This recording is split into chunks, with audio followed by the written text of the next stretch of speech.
impressed with how well documented your culture has been about all of the ranked seats of all the different chiefs, because you have different types of chiefs, and all of those things were all very well laid out, and even down to the names of the coppers and the worth or the value of those coppers.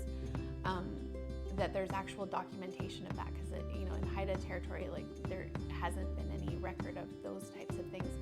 And maybe you can describe exactly the use of coppers and what meaning they have for us. We often will simplify coppers to be symbols of wealth, and of course they are.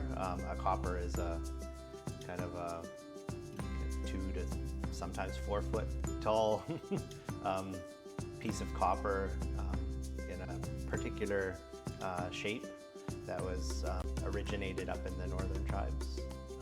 Eventually the use of coppers came into our territory. Yeah, all the way down. And the purpose of the copper isn't just to symbolize wealth, it is actually a retainer of wealth. And so you could go and purchase a copper from somebody. Say if you wanted to purchase a copper from me, I would sell it to you for $2,000 or whatever the currency is. Or 200 blankets. Yeah, exactly. And then that becomes the value of the copper.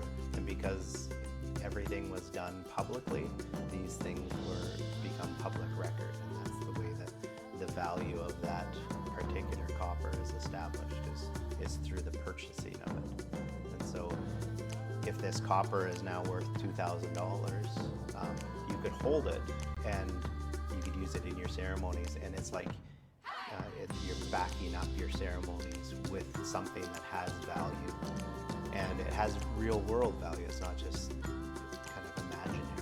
And so you'd sell that copper, and then you'd have that money so that you could host a potlatch and give away that wealth. And so you hold on to this thing for just a short period of time, really. And these coppers circulated all throughout our territory. We didn't just keep coppers and keep them in our families forever. We always bought and sold them and used them.